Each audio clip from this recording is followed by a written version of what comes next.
678페이지 세대 구분형 공동주택부터 보도록 하겠습니다. 자, 세대 구분형 공동주택. 세대 구분형 공동주택이란 공동주택 주택 내부 공간의 일부를 세대별로 구분하여 생활이 가능한 구조로 하되 그 구분된 공간의 일부를 밑줄 구분 소유할 수 없는 주택으로서 다음의 대통령령으로 정하는 건설 기준 및 면적 기준 등에 적합하게 건설된 주택을 말한다 라고 되어 있죠. 자, 이런 것들입니다. 요새 그 신혼부부들이 결혼을 하면은 부모님 세대랑 같이 살고 싶어 합니까? 따로 살고 싶어 합니까? 요새는 신혼부부들보다 부모님 세대가 더 따로 살고 싶어 하죠. 애 맡기고 그러니까. 자, 따로 살고 싶어 하는데 가까이는 살고 싶어 합니다. 가까이는. 필요할 때 도움을 요청해야 되니까. 애 맡기고 반찬 훔쳐가고 이러니까. 우리 동생이 맨날 와가지고 우리 집에 있는 반찬을 다 훔쳐가서. 자, 그런 것들. 그런 수요를 충족시켜주기 위해서 아파트를 지을 때 요거를 801호 하나로 짓습니다.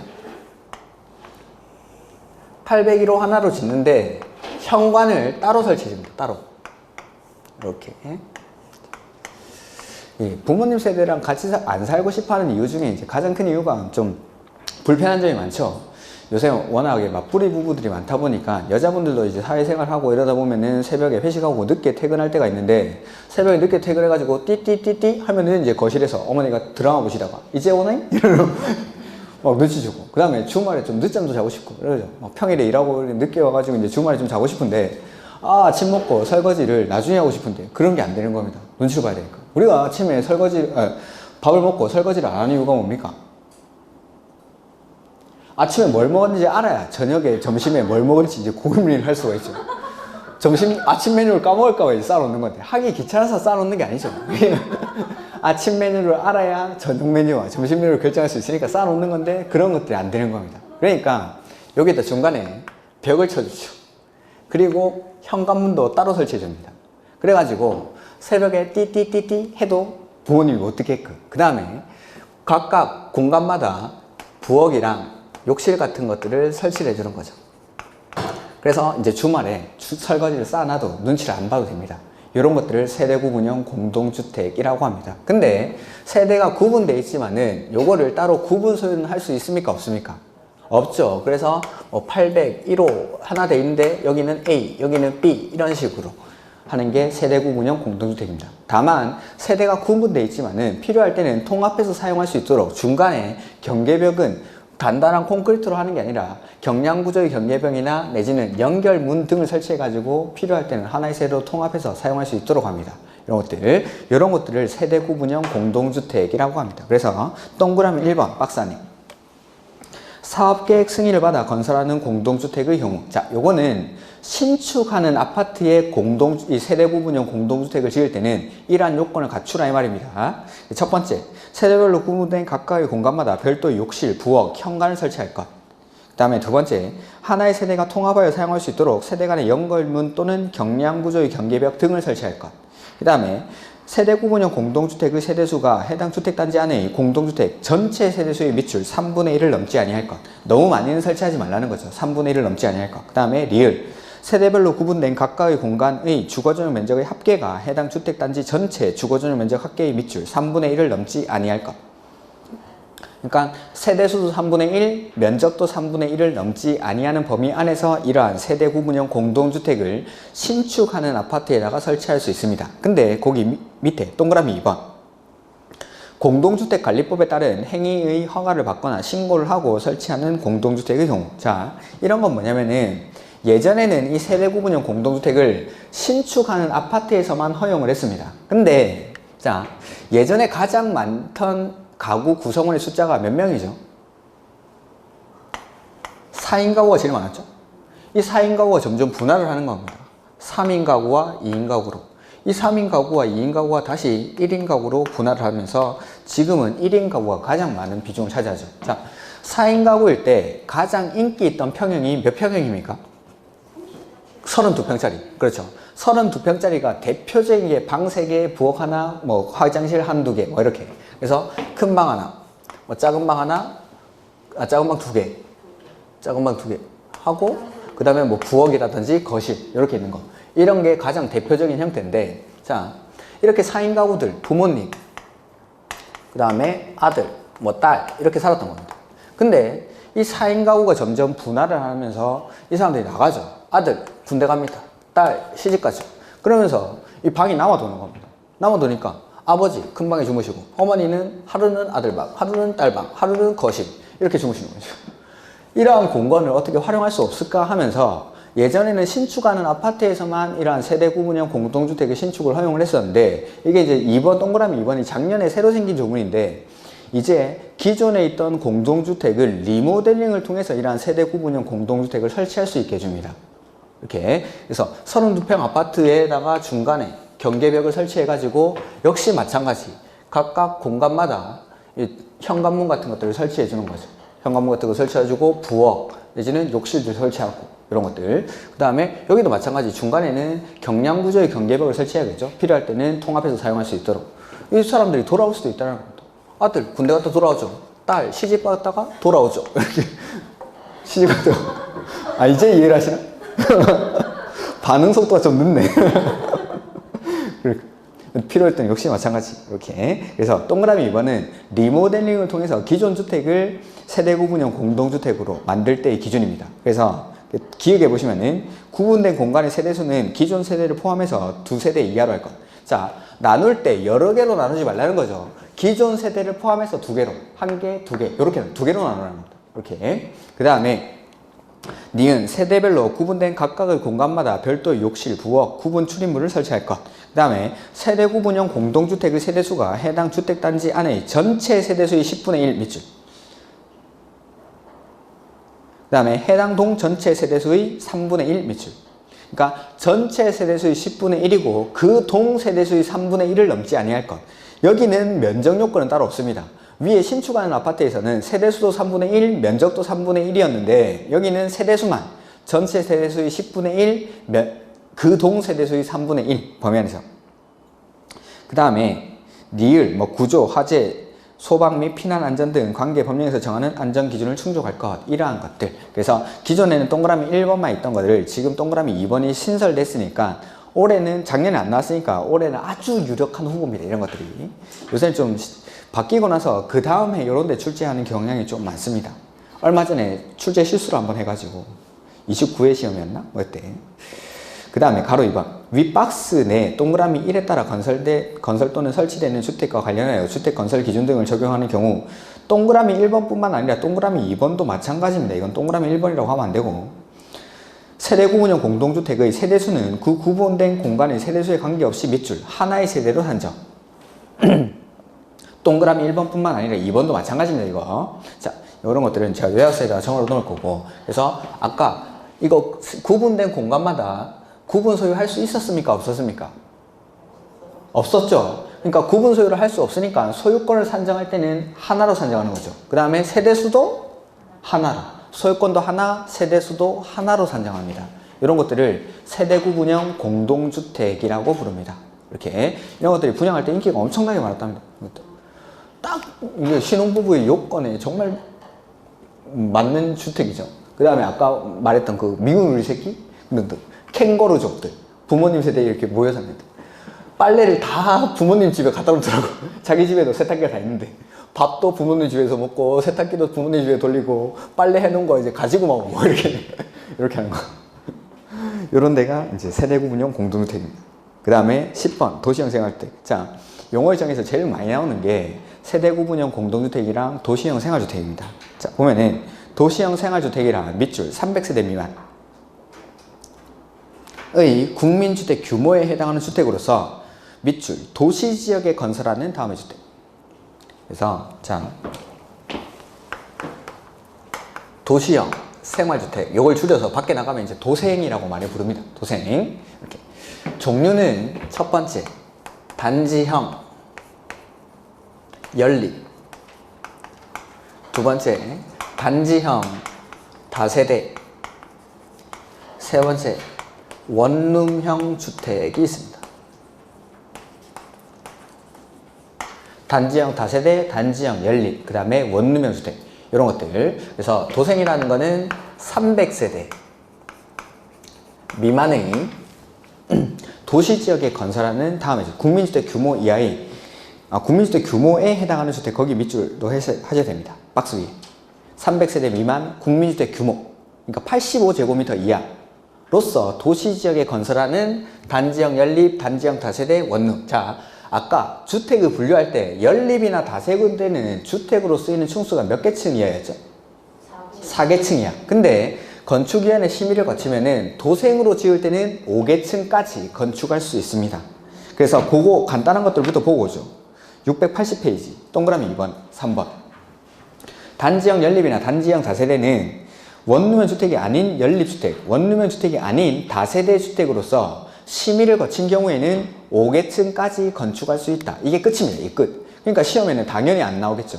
그래서 시험에는 원룸형 주택이 주로 출제가 됩니다. 원룸형 주택이. 자, 이 도생이라는 개념이 왜 만들어지냐면은 이명박 정부 때 이게 만들어지는 겁니다. 그 도시지역에 주거생활이 불안정한 사람들을 위해서 주택의 공급을 늘리기 위해서 이 도생이라는 개념을 만들어냅니다. 자, 주거생활이 가장 불안정한 사람들이 대표적으로 신혼부부 내지는 1인 가구 이 두 사람들. 그래서 단지형 연립이나 단지형 다세대는 우리가 흔히 빌라라 부르는 거 그거라고 생각하시면 됩니다. 빌라. 그 다음에 원룸형 주택의 경우에는 이제 원룸이죠. 그래서 이 빌라들은 신혼부부들을 위해서, 원룸형 주택은 1인 가구를 위해서 공급을 합니다. 그래서 이 주택의 공급을 늘리기 위해서 이러한 것들을 도생으로 지을 때는 혜택을 몇 가지 줍니다. 그래서 아까 연립이나 다세대는 4층 이하인데 도생으로 지을 때는 5층까지 지을 수 있죠. 그 다음에 높이 제한 같은 것들도 좀 완화가 됩니다. 그 다음에 사각객 승인 대상인 것들, 이런 것들도 완화가 되는 게 있는데 몇 가지 혜택을 주고, 원룸형 주택에서는 가장 대표적인 게 주차 대수를 완화해 줍니다. 처음에 도생 개념을 도입할 때 주차 대수를 세대당 0.5대까지 완화해 줬습니다. 0.5대까지. 그러니까 원룸 주변에 가면 골목길에 차를 엄청나게 대놓죠. 모자라는 거예요. 사람들이 생각을 못한 거지, 이걸 만들 때. 요새는 집은 없어도 차는 다 있는데 집 없는 사람들은 차도 없겠지 생각하고 원룸의 주택에 주차 대수를 반토막을 내놓으니까 주차 대수가 모자라가지고 원룸 주변에 주차하기가 너무 힘들죠. 골목마다 차 다 대놓고. 그래서 요걸 지금은 기준을 조금 올리긴 올렸는데 어쨌든 원룸의 주택은 주차 대수를 완화를 해줍니다. 이런 것들. 그래서 좀 요건이 나와 있는 게 원룸의 주택이니까 요 원룸의 주택의 요건을 보죠. 679페이지. 자, 도생은 국민주택 규모에 해당하니까 85제곱미터 이하면 되는데 원룸형 주택은 주거전용 면적이 얼마 이하입니까? 50제곱미터 밑죠. 50제곱미터 이하일 거. 원룸으로 지을 때는 주거전용 면적이 50제곱미터 이하여야 됩니다. 그 다음에 세대별로 독립된 주거생활이 가능하도록 욕실, 부엌을 설치를 해줘야 되고, 자, 원룸이니까 하나의 공간으로 당연히 구성을 해야겠죠? 다음 페이지 디귿에 욕실 및 보일러실을 제외한 부분은 하나의 공간으로 구성할 것. 원룸이니까. 다만 주거전용 면적의 밑줄 30제곱미터 이상 일 때는 두 개의 공간으로 구성할 수 있다. 즉 투룸으로 할 수 있다는 거죠. 자, 원룸은 주거전용 면적이 50제곱미터 이하여야 되는데 욕실이랑 보일러실을 제외한 공간은 하나의 공간으로 구성해야 됩니다. 다만 30제곱미터 이상인 경우에는 두 개의 공간, 즉 투룸으로 할 수 있다라는 거죠. 이렇게. 그 다음에 리을. 원룸에는 혼자 살겠죠? 근데 지하에 묻으면 외롭습니다. 그래서 지하층에는 세대를 설치하지 아니할 것. 이렇게. 이런 것들이 원룸의 요건. 그 다음에 가로 2번. 자, 원칙적으로 도생 외의 건축물을 함께 건축하는 건 안 됩니다. 자, 도생으로 지으면 몇 가지 혜택을 준다라고 했는데 도생이 아닌 건물과 도생을 같이 지어버리면은 혜택을 같이 받으니까 이런 걸 못하게 합니다. 다만 예외적으로 원룸형에서는 예외를 인정을 합니다. 원룸형에서만 예외가 인정이 됩니다. 그래서 하나의 건축물에는 도생과 그 밖의 주택을 함께 건축할 수 없다. 이게 원칙. 가로 2번에. 다만 다음의 어느 하나에 해당하는 경우는 예외로 한다 해서 동그라미 1번 원룸형 주택 밑줄. 그 다음에 동그라미 2번 두 번째 줄에 원룸형 주택 밑줄. 그러니까 1번에는 맨 앞에 원룸형 주택 있죠? 그 다음에 2번에 두 번째 줄 맨 앞에 보시면은 원룸형 주택. 자, 예외가 인정되는 거는 어디에서만? 원룸형 주택에서만. 자, 원룸형 주택이랑 자, 첫 번째는 85제곱미터를 초과하는 주택 한 세대를 함께 건축할 때. 자, 이런 거라고 보시면 되는데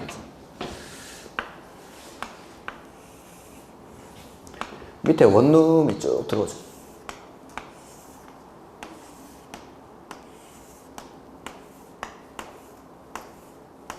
하나, 둘, 셋, 넷, 다섯. 하나, 둘, 셋, 넷, 다섯. 25개? 하나 더 말해주죠. 이렇게. 이렇게 하면 30개. 호실이 30개 정도 됩니다. 그럼 월세가 4, 50만 원. 50만 원 잡고 호실이 30개면 월세가 1,500. 뭐 이런 계산 빠르시네. 이런 거. 한 달에 임대료만 1,500씩 따박따박 들어오는 사람들. 이 사람들 뭐 어떤 사람들입니까? 뭐라 부릅니까, 이 사람들? 부자.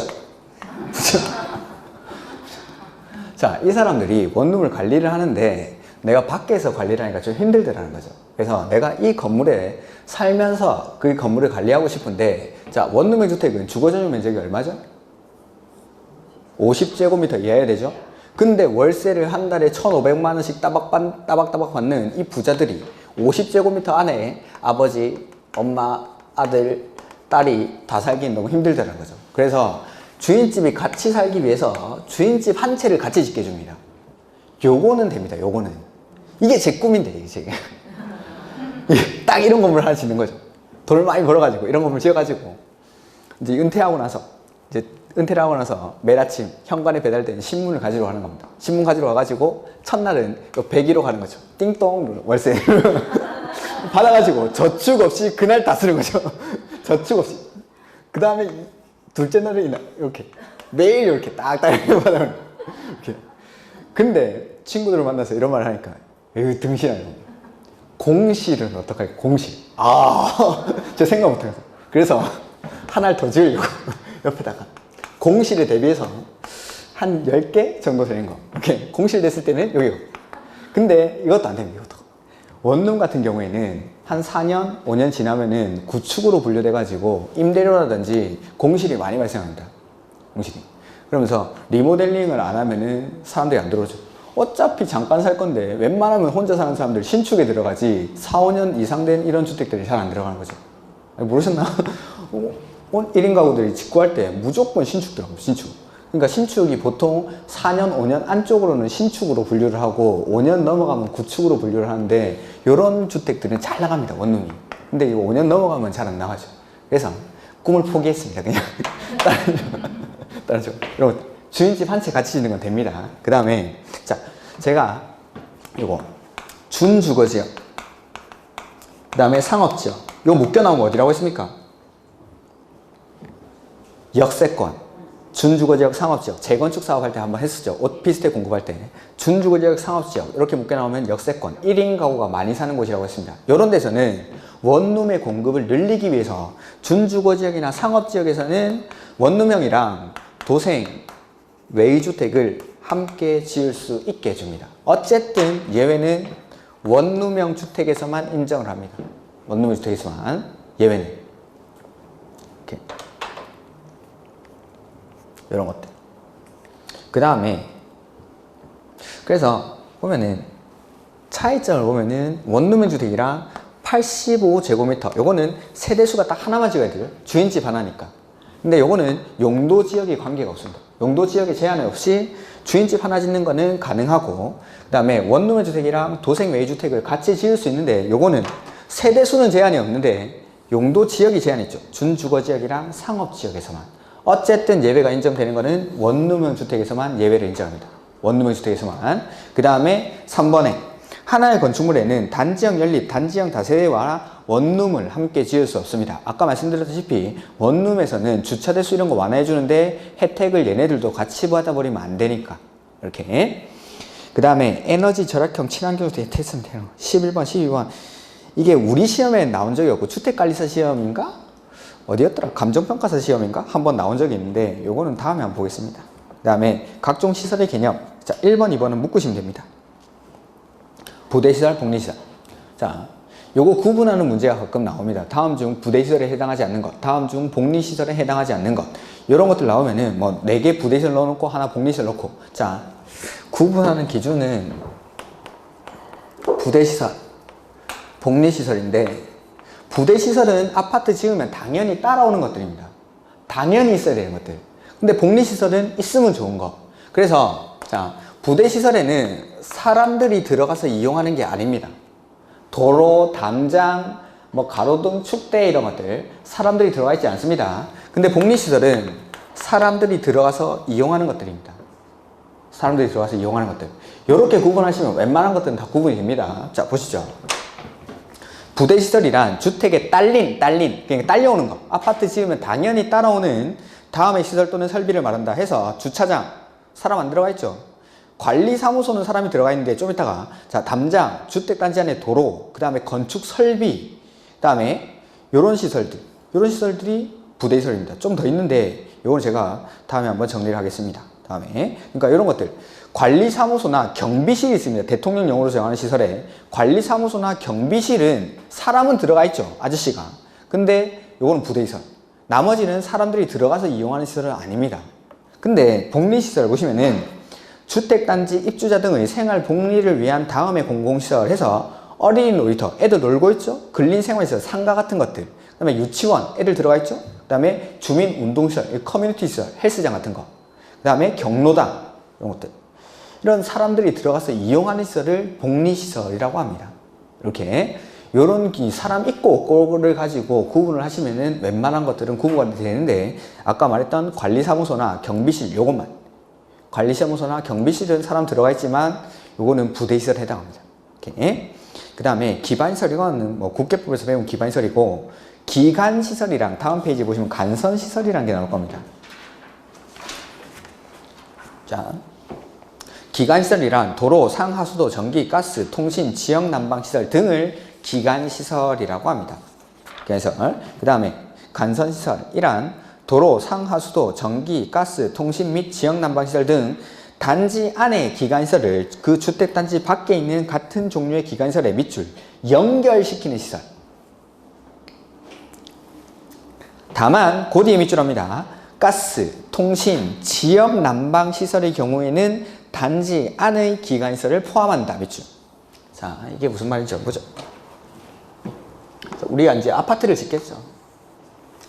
아파트를 지으면은 아파트 단지 안에 전기, 수도, 통신, 가스, 뭐 지역 난방시설 이런 시설들이 지나요. 이거 기간시설. 그 다음에 단지 밖에도 전기, 수도, 가스, 통신, 지역 난방시설 이런 것들이 있겠죠. 기간시설. 자, 근데 아파트 단지 안에 이제 전기 같은 것들이 공급이 되려면은 이 두 시설을 연결을 해줘야 됩니다. 안에 있는 기간시설과 단지 밖에 있는 기간시설을 연결시키는 거 요거를 간선시설이라고 합니다. 연결시키는 거. 근데 단지 안에 있어도 간선시설인 게 가스, 통신, 지역 난방시설 요 세 가지는 단지 안에 있어도 간선시설에 해당합니다. 간선시설. 가스, 통신, 지역 난방시설. 요걸 왜 구분하냐면 이게 뒤에 가면 나오는데 돈 내는 사람이 다릅니다. 기간시설이나 간선시설이냐에 따라서 돈을 부담하는 사람, 설치 비용을 부담하는 사람이 달라지기 때문에 이걸 구분하는 겁니다. 이거를 왜 구분하는지는 다음에 한번 보도록 하고, 그래서 가스, 통신, 지역 난방시설, 수도 이런 것들을 기간시설이라고 하는데 단지 안에 있는 기간시설과 단지 밖에 있는 기간시설을 연결시켜주는 걸 간선시설. 다만 이하는 외우셔야 됩니다. 가스, 통신, 지역 난방시설, 가통지 얘네는 단지 안에 있어도 간선시설입니다. 단지 안에 있어도. 그 다음에 사업주체라는 게 나오죠. 아까 건축주에 대비되는 개념이 여기 나오는 사업주체입니다. 건축법에서는 건축주, 주택법에서는 사업주체 이렇게. 그래서 사업주체란 주택건설사업계획 또는 대지조성사업계획 승인을 받아 그 사업을 시행하는 다음의 자를 말한다. 뭐 국가지자체, 주공, 지방공사, 대지조성사업자 뭐 이런 사람들 쭉쭉쭉 나오죠. 그 다음에 주택조합. 주택조합이란 많은 수의 구성원이 사업계획 승인을 받아 주택을 마련하거나 리모델링하기 위해서 결성하는 다음의 조합을 말한다 해서 종류는 지역주택조합, 직장주택조합, 리모델링 주택조합 이런 게 있습니다. 자, 주택조합은 쉽게 말해서 집을 공동구매하는 겁니다. 공동구매. 그러니까 공동구매하면 가격이 떨어지죠. 지역주택조합은 이 지역에 사는 사람들끼리 서울, 경기, 인천 지역에 사는 사람들끼리 모여가지고 우리 집 한번 싸게 지어보자 하는 게 지역주택조합. 직장주택조합은 같은 직장에 다니는 사람들끼리 우리 집 한번 싸게 지어보자 하는 게 직장주택조합. 리모델링 주택조합은 기존에 있는 소유자들이 우리 집 한번 같이 고쳐보자 하는 게 리모델링 주택조합이라고 하는 것들입니다. 이렇게. 그러니까 쉽게 말해서 그냥 공동구매라고 생각하시면 훨씬 편합니다. 이런 것들. 그 다음에 입주자 이런 거, 사용자 이런 거 됐고 관리주체 됐습니다. 그 다음에 주택단지라는 개념이 나오죠. 주택단지. 그냥 아파트 단지입니다. 이거는 683페이지 맨 밑입니다. 주택단지 683페이지. 주택건설사업계획 또는 대지조성사업계획 승인을 받아 주택과 그 부대시설 및 복리시설을 건설하거나 대지를 조성하는 데 사용되는 일단의 토지를 말한다. 다만 다음의 시설로 분리된 토지는 밑줄 각각 별개의 단지로 본다. 자, 주택단지는 그냥 아파트 단지입니다. 이게 아파트 단지인데 그 밑에 있는 시설들로 분리된 단지는 각각 별개의 단지로 본다라는 겁니다. 자, 이거 보면은 여기 주택단지가 하나 있고 그 다음에 중간에 도로 같은 것들이 지나가고 그 다음에 여기 주택단지가 하나 있습니다. 여기도 주택단지가 하나 있고 여기도 단지가 하나 있습니다. 자, 근데 이 중간에 철도, 고속도로, 자동차 전용도로, 그 다음에 일반 도로는 20m 이상, 그 다음에 예정도로는 8m 이상, 이런 것들이 중간에 지나다니면은 이 단지와 단지를 각각 별개의 단지로 보겠다라는 겁니다.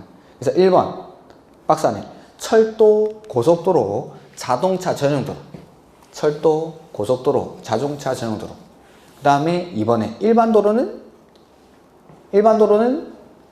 20m 이상, 예정도로는 8m 이상. 자, 이게 무슨 말인지 한번 보죠. 여기는 폭 15m짜리 일반 도로가 지나다닙니다. 그 다음에 여기는 폭 25m짜리 일반 도로가 있습니다. 자, 이 단지와 단지는 각각 하나의 단지입니까? 별개의 단지입니까? 하나의 단지였죠. 자, 일반 도로는 20m 이상 돼야 이걸 별개의 단지로 보는데 이 폭이 15m 제곱미터가 아니라 15m밖에 안 되니까 이거는 하나의 단지입니다. 근데 여기는 25m짜리 일반 도로가 지나다니죠. 이거는 각각 별개의 단지로 본다라는 겁니다. 자, 여기 2만 제곱미터, 똑같이 2만 제곱미터, 여기는 3만 제곱미터라고 해보죠. 면적이. 이 지역의 건폐율이 40%입니다. 자, 여기는 하나의 단지입니까? 별개의 단지입니까? 위에 하나의 단지니까 이 40%를 통합 적용하는 겁니다. 그래서 여기 2만 제곱미터, 전체 5만 제곱미터 중에 2만 제곱미터의 건물 짓고 나머지 공지로 비워두면 됩니다. 근데 여기는 각각 별개의 단지죠. 그러면 40%를 따로 적용합니다. 그래서 여기 40%의 건물 짓고 공지로 비워두고, 여기 40%의 건물 짓고 공지로 비워두고, 이렇게 건폐율이나 용적률을 각각 통합 적용하는지 따로 적용하는지 이런 것들이 문제가 되고, 그 다음에 하나의 단지인지 별개의 단지인지에 따라서 관리하는 주체가 또 달라집니다. 관리하는 주체가 하나의 관리 주체가 관리할 수 있고, 이건 각각 별개의 관리 주체가 관리를 해야 되고, 이런 것들. 이게 이제 하나의 단지로 보는지 별개의 단지로 보는지, 이 기준은 중간에 철도, 고속도로, 자동차 전용도로, 그 다음에 일반 도로는 20m 이상, 예정도로는 8m 이상, 일반 도로는 이게 뭐 시험에 많이 나왔어요. 일반 도로 숫자 나오는 거, 일반 도로 20m 이상, 예정도로는 8m 이상, 이러한 도로들로 각각 분리가 돼 있을 때는 별개의 단지로 본다라는 겁니다. 별개의 단지로. 자, 그 다음 나머지는 지금 고정하십시오. 나머지는 작년에 생긴 건데 조금 복잡한 내용들입니다. 그 다음에 2번 공구. 공구란 하나의 주택단지에서 다음의 대통령령으로 정하는 기준에 따라 둘 이상으로 구분되는 1단의 구역으로 밑줄 착공 신고 및 사용 검사를 별도로 수행할 수 있는 구역을 말한다. 공구는 뭐 많이 들어보셨죠? 공구 뭐 1공구, 2공구 이런 것들인데, 자, 다음의 어느 하나에 해당하는 시설을 설치하거나 공간을 조성하여 밑줄 6m 이상 의 너비로 공구 간 경계를 설정할 것 해서 도로, 주차장, 옹벽, 축대, 녹지, 어린이 놀이터 등으로 공구와 공구 사이는 얼마를 띄워야 됩니까?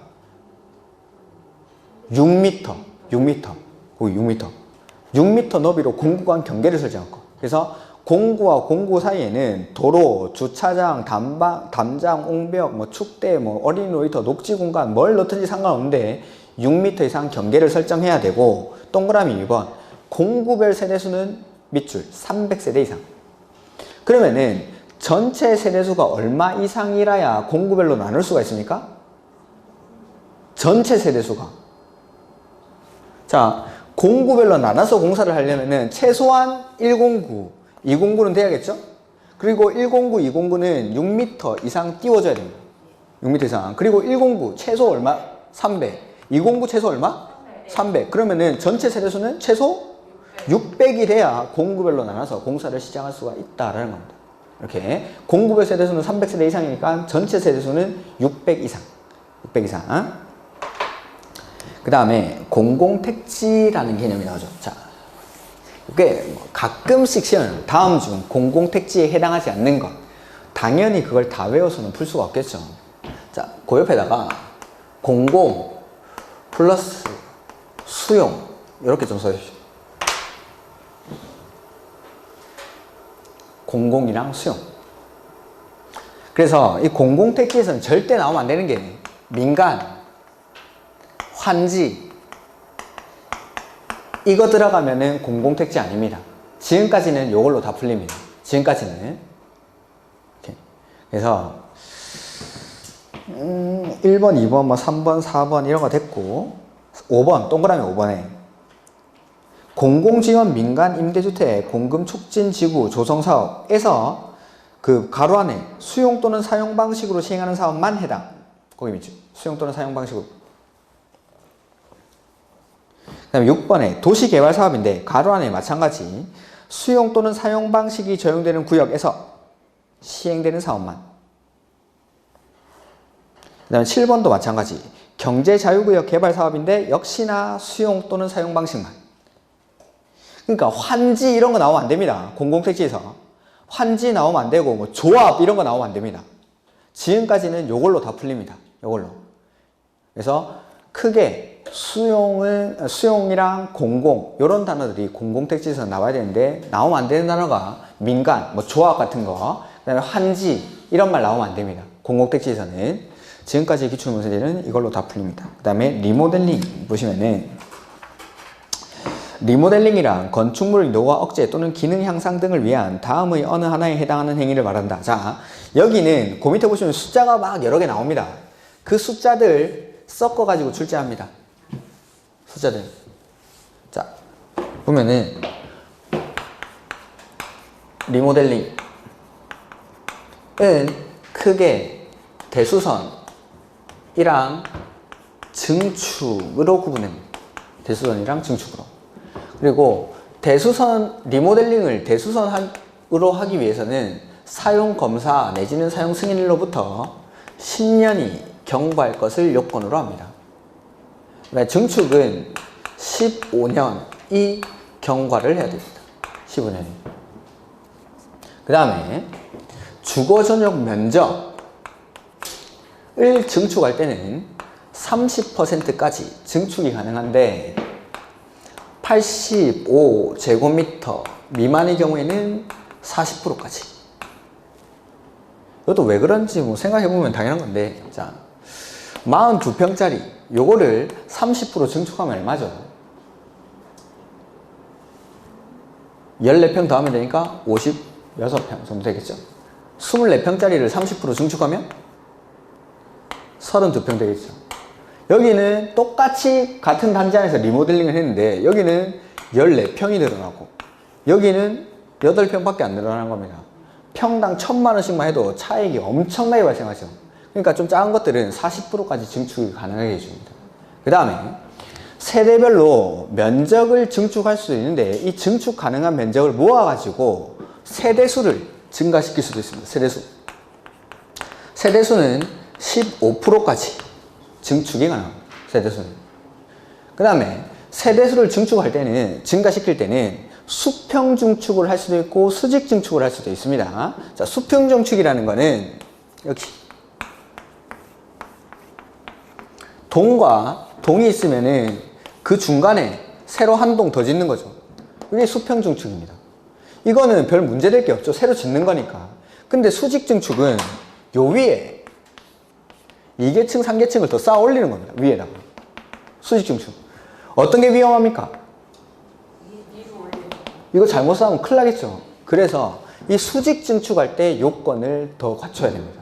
자, 그러니까 세대수를 증가시킬 때는 수평 증축할 수도 있고 수직 증축할 수도 있는데 수직 증축하는 경우에는 기존 건축물이 15층 이상일 때는 3개 층까지. 근데 14층 이하일 때는 2개 층까지만. 그 다음에 위에 2개, 3개 층을 얹었을 때 이 건물이 버틸 수 있는지를 판단을 해야 되니까 신축 당시 구조도를 보유하고 있을 것, 이러한 것들을 요건을 합니다. 수직 증축 시의 요건. 여기 숫자들 나오죠. 요거 바꿔냅니다. 요거 시험 문제입니다. 바꿔내는 거. 이렇게. 그래서 685페이지 거기 보면은 대수선 안 나와 있는데 사용 검사일로부터 10년이 경과할 것을 요건으로 합니다. 대수선 할 때는 10년이 경과. 그 다음에 2번, 3번 요게 증축입니다. 2번, 3번에 나오는 거. 동그라미 1번은 대수선이고 2번, 3번이 증축인데, 자, 사용 검사일 또는 사용 승인일부터 얼마가 경과합니까? 15년 밑줄.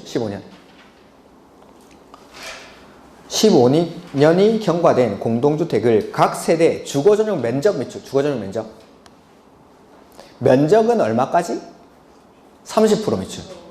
근데 85제곱미터 미만인 경우에는 40% 거기 밑줄. 원칙, 자, 세대별 주거전용 면적은 30%까지 증축 가능한데 85제곱미터 미만짜리들은 40%까지. 그 다음에 3번 동그라미 2에 따른 각 세대의 증축 가능한 면적을 합해서, 그러니까 세대별로 면적을 늘리는 게 아니라 증축 가능한 면적을 합해가지고 세대수를 증가시킬 수도 있습니다. 그 세대수를 증가시킬 때는 얼마까지? 15% 밑줄. 15%.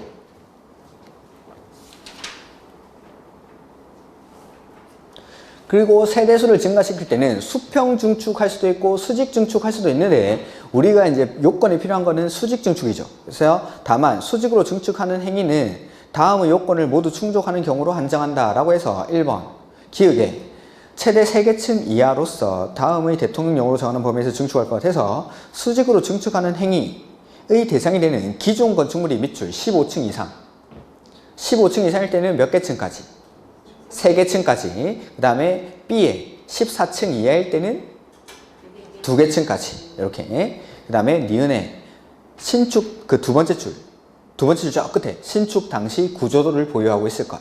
요게 수직 증축 시의 요건입니다. 수평 증축은 새로 짓는 거니까 요건이 따로 필요 없습니다. 근데 위로 쌓아 올릴 때 이거 잘못 쌓아 올리면은 뭐 14층에 자다가 다음날 일어나면 1층에 자고 있겠죠. 큰일 납니다 이거. 그래서 이 수직 증축을 반대를 되게 많이 했습니다. 전문가들은 되게 반대를 많이 했는데 이 수직 증축의 대상이 되는 게 이 법이 들어올 때 대부분 목동 지역 이런 데였습니다. 요런 데 그 표가 되게 많죠. 그러니까 국회의원들이 이 요구를 무시할 수가 없어가지고 수직 증축을 받아준 겁니다. 이런 것들을. 근데 이거 잘못하면 큰일 나기 때문에 이런 요건들을 요구를 합니다. 이렇게. 리모델링 기본 계획은 지금 안 보셔도 되고. 자, 그 다음에 688페이지. 자, 맨 처음에 이제 등록이라는 게 나옵니다. 등록. 자, 사업 주체가 되려는 사람은 미리 국장한테 등록이라는 걸 해놔야 주택 건설 사업을 시행할 수가 있습니다. 그래서 주택법에서 사업 주체가 될 수 있는 후보자들이 몇 명 있는데 그 사람들 써보면은 사업 주체가 될 수 있는 사람들의 첫 번째는 국가 내지는 지자체, 두 번째는 주공, 세 번째는 지방공사, 네 번째는 공익법인. 그 다음에 다섯 번째는 조합, 여섯 번째는 고용자, 일곱 번째는 법인, 여덟 번째는 개인. 이런 사람들이 주택법상 사업 주체가 될 수 있는 후보자들입니다. 이런 사람들이 줄이 삐뚤한데 이런 사람들이 연간 1년에 20호, 단독주택은 20호, 공동주택은 20세대, 대지 조성 사업은 1만 제곱미터 이상을 하는 게 아니고 하려는 자입니다. 하려는 자. 즉 올해 초에 계획을 세우는 거죠. 내가 올해는 뭐 그냥 단독주택 몇 개 지어가지고 팔고 이러던 사람인데 우리 사업 규모를 확장을 해보자 라고 하면서 올해는 주택을 지어가지고 좀 공급을 해보자. 20호, 20세대 1만 제곱미터 이상 이런 사업을 한번 해보자 라고 계획을 세워놨을 때 미리 국장에게 등록을 해야 됩니다. 미리 등록을 해야 되는데 국가 지자체는 등록 안 합니다. 주공 안 하고 지방공사 안 하고 공익법인 안 하고 조합 안 하고 고용자 안 하고 등록하는 사람이 법인이랑 개인 이렇게 합니다. 그래서 등록하는 이 법인이랑 개인을 등록 사업자라고 부릅니다. 등록 사업자. 이 위에 있는 사람들은 비등록 사업 주체라고 부르는 겁니다. 이렇게. 자, 그래서 사업 주체의 의의가 나오는데 사업 주체란 주택 건설 사업 계획 또는 대지 조성 사업 계획 승인을 받아 사업을 시행하는 자를 말한다. 이렇게 건축주에 반대되는 개념입니다. 그 다음에 사업 주체의 종류 해서 여기는 됐고 그 다음에 주택 건설 사업의 등록이 나오죠. 등록. 자, 연간 대통령령으로 정하는 호수 그 가로 안에 나오죠. 단독주택은 20호, 공동주택은 20세대, 다만 도생은 30세대라고 돼 있죠. 도생은 30세대. 그 다음에 대지 조성 사업은 1만 제곱미터 이상. 이러한 사업을 하려는 자입니다. 하려는 자. 시행하려는 자는 밑줄, 국장에게 등록.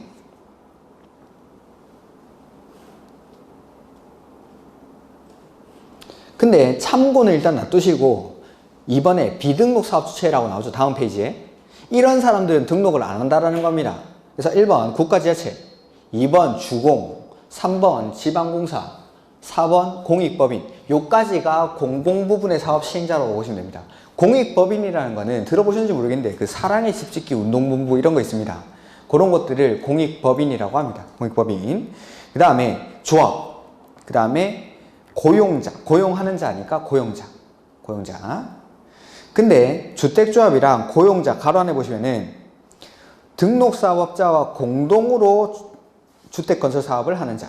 니은에도 마찬가지. 등록사업자와 공동으로 하는 사람만. 가로 안에 있는데 그 바로 뒤. 6번, 5번, 6번에.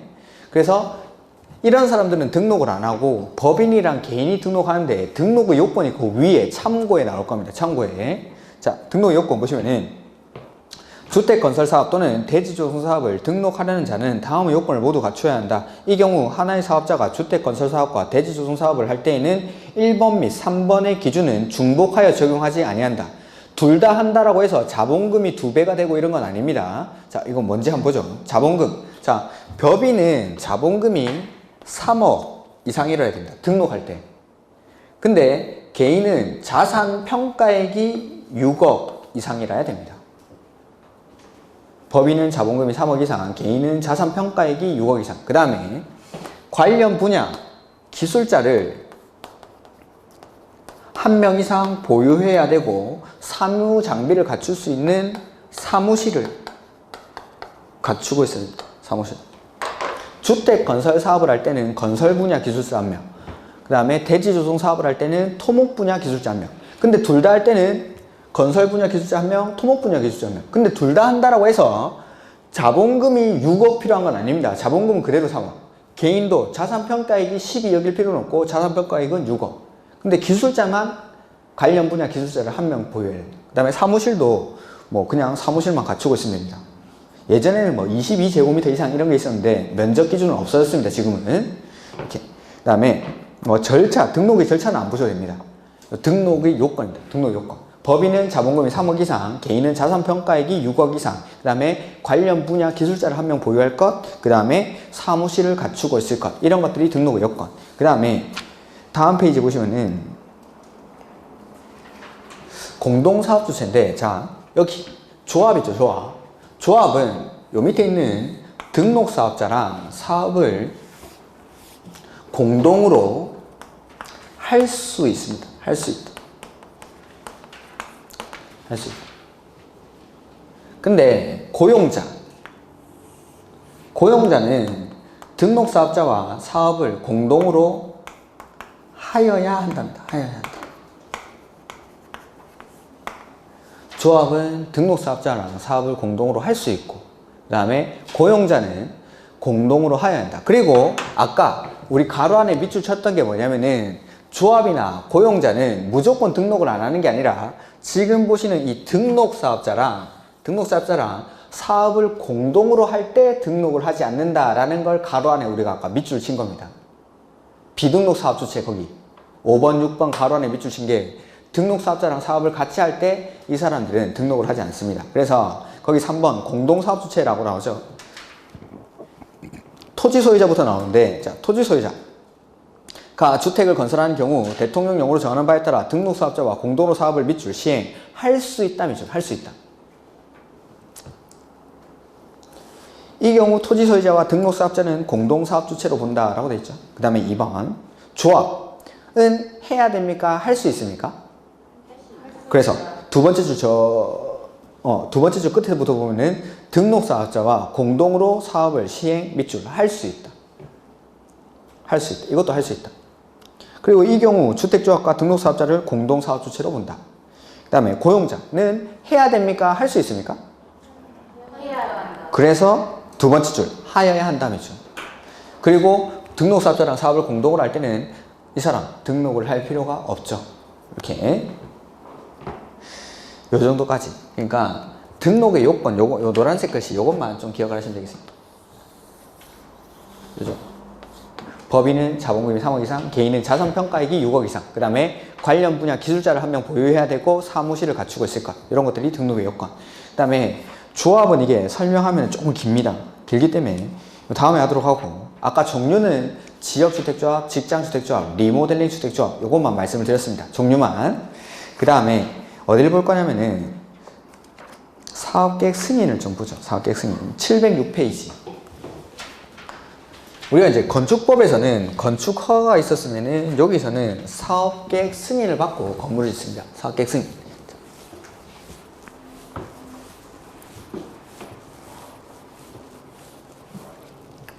조금 비교를 해야 되기 때문에 간단하게 절차만 좀 말씀드릴 건데, 자, 주택 건설 사업을 하면은 사업 주체는 맨 처음에 지금 보시는 것처럼 국장에게 등록을 합니다. 등록을 한 사업 주체 내지는 비등록 사업 주체가 주택 건설 사업을 할 때는 사업 계획 승인을 받아요. 사업 계획 승인. 그 다음에 사업 계획 승인 받고 나서 착공을 합니다. 착공을 할 때는 신고를 해줘야 되고, 그 다음에 공사가 완료가 되죠. 그러면은 맨 마지막에 사용 검사를 받습니다. 사용 검사. 자, 아까 건축법에서 했던 거 잘 써보면은 건축법에서는 허가 신청 전에 사전 결정이라는 걸 봤죠. 입지 규모 사전 결정. 요거 받고 나서 2년 안에 허가 신청을 합니다. 허가 신청을. 허가 받고 나서 이제 역시 또 2년 안에 착공을 하죠. 착공할 때는 공사 계획을 신고를 해줘야 되고, 착공해서 공사가 완료되고 나면은 건축법에서는 마지막에 사용 승인을 받습니다. 사용 승인. 건축법에서는 사용 승인, 주택법에서는 사용 검사, 그 다음에 건축법에서는 건축 허가, 주택법에서는 사업 계획 승인입니다. 이렇게. 그래서 등록의 요건은 아까 보셨다시피 연간 20호, 20세대 1만 제곱미터 이상의 사업을 하려는 자는 미리 등록을 합니다. 그리고 이 사업 주체가 사업계획 승인을 받아서 주택 건설 사업을 하는데, 자, 사업계획 승인은 첫 번째, 사업계획 승인의 대상, 크게는 논점이 4가지 정도 있는데 일단은 대상만 설명을 드리겠습니다. 대상만. 어떤 것들이 사업계획 승인을 받는지. 단독주택은 30호, 공동주택은 30세대, 대지조성 사업은 1만 제곱미터 이상일 때 사업계획 승인을 받습니다. 이렇게. 그러니까 내가 25세대의 다세대 주택을 지으려고 합니다. 이럴 때는 사업계획 승인 받습니까? 건축 허가 받습니까? 허가. 사업계획 승인 대상이 아닌 것들은 원칙적인 건물에 관한 법인 건축법으로 가는 겁니다. 건축법으로. 그러니까 30호, 30세대 이상일 때는 특별법인 주택법으로 오는데, 요 기준에 미달할 때는 건축 허가의 대상이 되는 겁니다. 허가 안 받는 게 아니고, 사업계획 승인 안 받는 게 아니고 건축 허가. 이렇게. 근데 예외적으로 50호, 50세대 이상일 때 사업계획 승인을 받는 게 있습니다. 자, 첫 번째, 단독주택일 때 50호부터 사업계획 승인을 받는 거는 공공택지에 해당하는 공공사업으로 인해서 조성된 택지를 개별 필지로 분할하지 않습니다. 1번지, 2번지 분할하는 게 아니라 일단은 토지로 공급받아서 건설하는 단독주택, 요거를 단독주택 단지라고 생각하시면 됩니다. 그게 사업계획 승인의 대상 나오죠. 706페이지 맨 밑에. 단독주택은 원칙 몇 개입니까? 706페이지 맨 밑에 30호. 근데 예외적으로 50호 이상일 때 사업계획 승인을 받는 게 있죠? 동그라미 1번에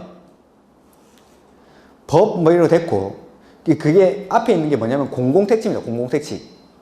공공택지의 어느 하나에 해당하는 공공사업에 따라 조성된 용지를 개별 필지로 구분하지 아니하고 일단의 토지로 공급받아 해당 토지에 건설하는 단독주택은 50호부터 사업계획 승인을 받는 겁니다. 단독주택 단지. 그러니까 우리 뭐 경기도에 이런 거 많죠? 똑같은 모양으로 단독주택 쫙 지어가지고 타운같이 이렇게 만드는 거. 그런 것들.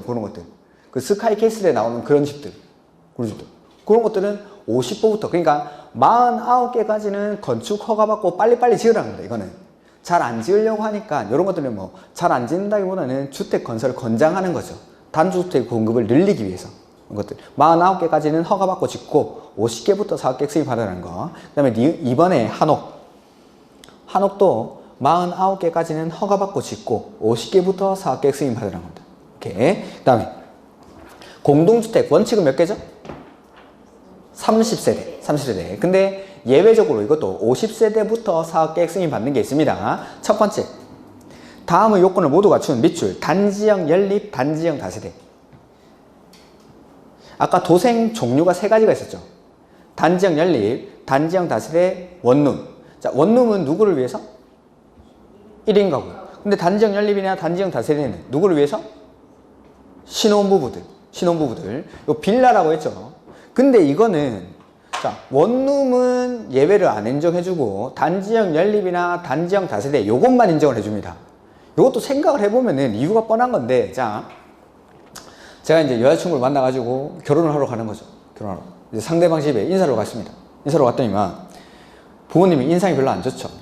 우리 딸은 안정적인 공무원한테 시집을 보내야 되는데 니까지 게 감히? 뭐 이러면서 표정이 일단 안 좋습니다. 그래서 이제 무슨 일 하냐 뭐 이런 물어보죠. 형식적으로. 그러면서 이제 결혼을 하면 어디서 살 거냐라고 하죠. 제가 그래서 전셋집 이런 거로 오시면 좀 싫어하실 것 같아서 요새는 빌라도 구조가 너무 좋습니다. 그래서 제가 이 주택, 노른자의 위치에 있는 단지형 다세대의 소유권을 가지고 왔습니다. 여기 살겠습니다. 라고 하죠.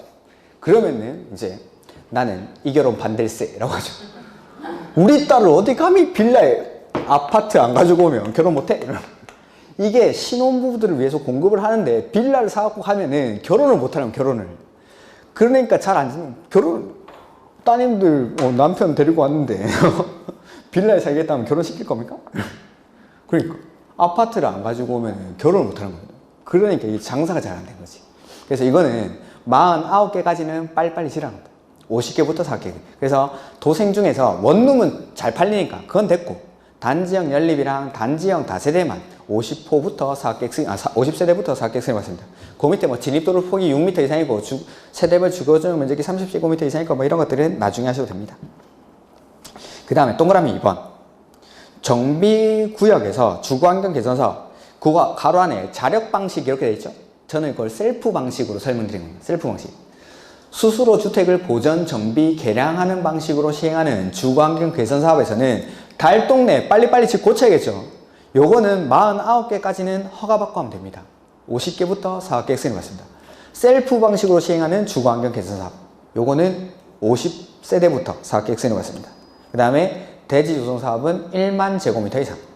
이렇게. 자, 그래서 등록을 하고 이제 주택 건설 사업을 할 때 사업계획 승인을 받는데, 사업계획 승인 대상은 원칙은 30호 30세대 1만 제곱미터 이상. 근데 이 대상이 안 되면 허가 받는 거죠.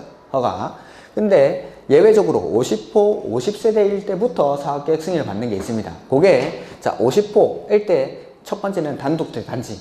공공택지에서 개별 필지로 구분하지 아니하고 일단의 토지로 공급하다 건설하는 단독주택은 50호부터. 그 다음에 한옥은 50호부터. 그 다음에 도생 중에서 뭐만? 단지형 연립이랑 단지형 다세대만.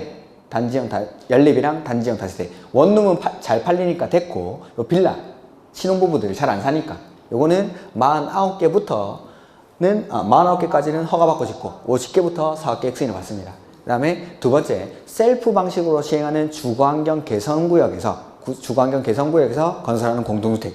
이런 것들은 50세대부터 사업계획 승인을 받습니다. 그 다음에 대지조성 사업은 1만 제곱미터 이상. 나머지 내용은 좀 있는데, 일단 건축허가랑 요까지는 좀 비교를 해야 되니까 제가 요까지 설명을 드린 겁니다. 요까지. 자, 자료를 잠깐 보실까요? 자료 내드린 거.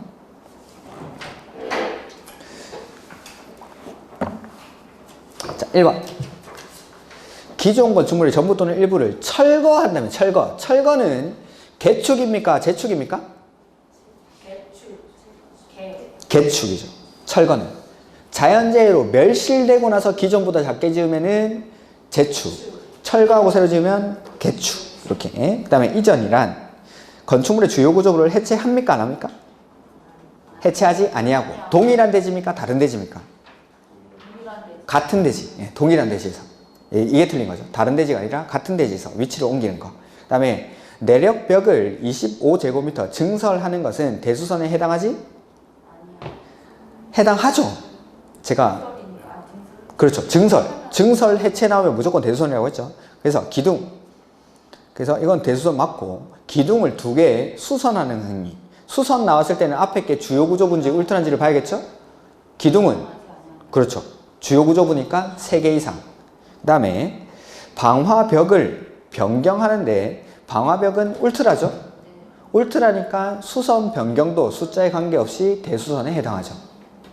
이렇게. 그래서 주요 구조부인지 울트라인지 판단하고, 주요 구조부든 울트라든 증설, 해체는 무조건 대수선. 근데 수선 변경일 때 앞에 게 주요 구조부일 때는 숫자 확인하시고, 앞에 게 울트라일 때는 숫자 필요 없이 수선 변경도 대수선.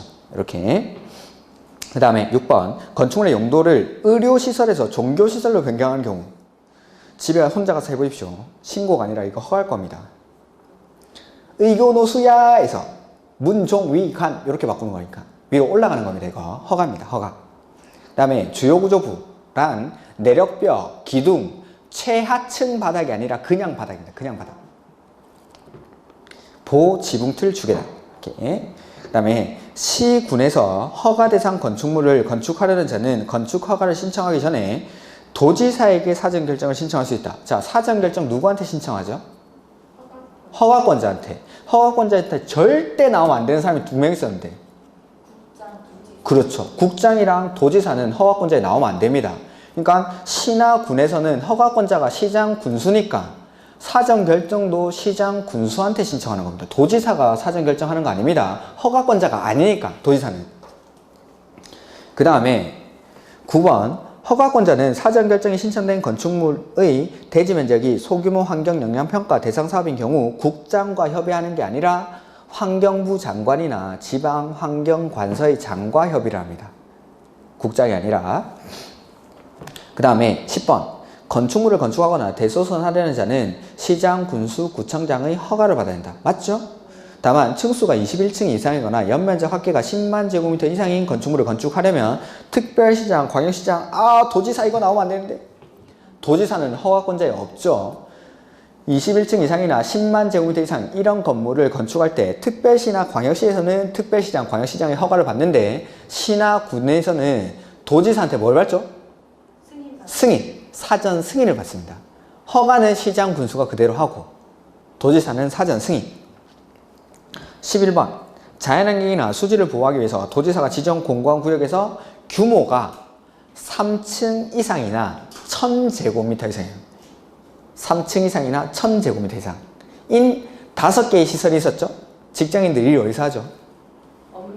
일반 업무시설. 회식하러 어디 갑니까? 일반 음식점. 2차는? 위락시설. 오반 사람들은 숙박시설 하고 나머지는 공동주택. 잘 외워지죠? 금방 외워져. 자, 그 다음에 12번. 허가권자는 위락시설이나 숙박시설에 해당하는 건축물의 건축을 허가하는 경우 해당 대지에 건축하려는 건축물의 용도, 규모, 형태가 주거환경이나 교육환경 등 주변 환경을 고려하여 부적합하다고 인정하는 경우에는 도시계획위원회가 아니라 건축위원회의 심의를 거칩니다. 건축위원회. 이거는 허가 거부 사유였죠. 우리 아까 사전 승인 대상 3번이랑 좀 비슷한 거였습니다. 이게.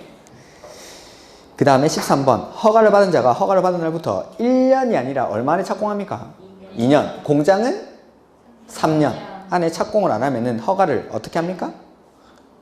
취소하여야 한다. 하여야 한다. 다만 정당한 사유가 있다고 인정되면 1년의 범위 안에서 연장이 가능합니다. 그 다음에 14번.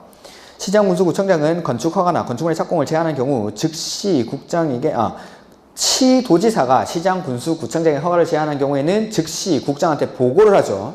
그리고 보고를 받은 국장은 제한 내용이 지나치다고 인정하면 해제를 자기가 하는 게 아니라 해제를 명할 수 있습니다. 자기가 해제하는 게 아니라 해제를 명할 수 있답니다. 15번.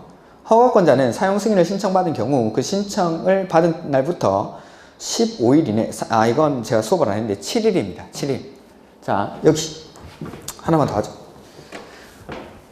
공사 끝났죠? 그럼 사용 검사를 신청합니다. 사용 검사는 15일 안에 사용 검사를 해야 된다.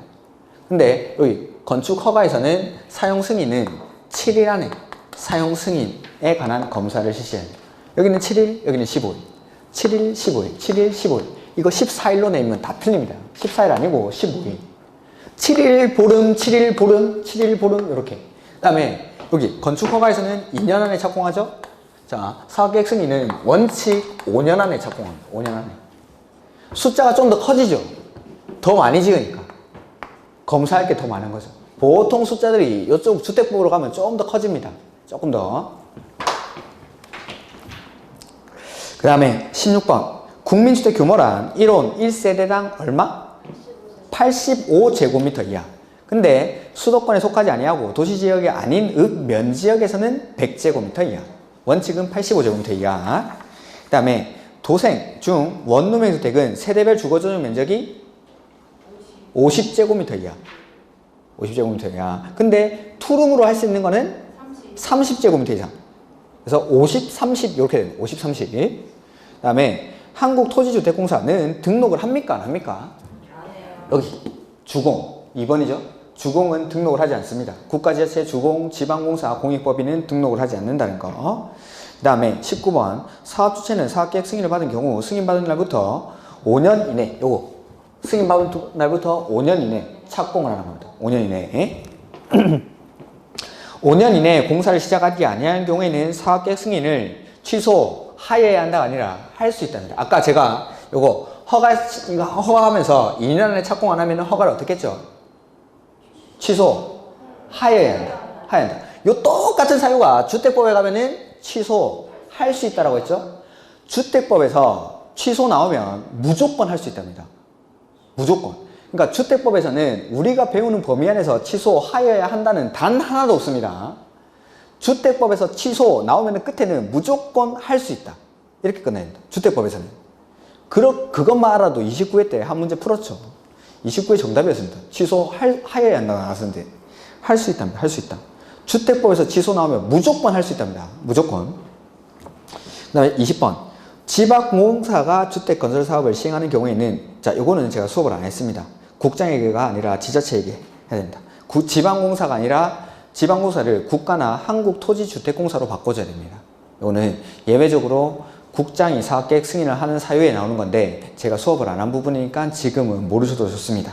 자, 1, 2월 강의는 여기까지 하겠습니다. 자, 다음 주에는 자료가 몇 가지 나올 건데 그거 다음 주부터는 제가 기출 문제를 가지고 자료를 내드리겠습니다. 최대한 최근 5년 안에 문제를 가지고 진도에 관계없이 한 대여섯 문제 정도 매주 출제를 해드리겠습니다. 똑같이 내겠습니다. 기출 문제랑 그거 기출 문제가 요 정도 수준에서 나온다라고 생각하시면 되겠습니다. 이렇게. 자, 오늘 수고 많으셨고 몸 조심하시고 다음 주에 뵙도록 하겠습니다. 수고하셨습니다.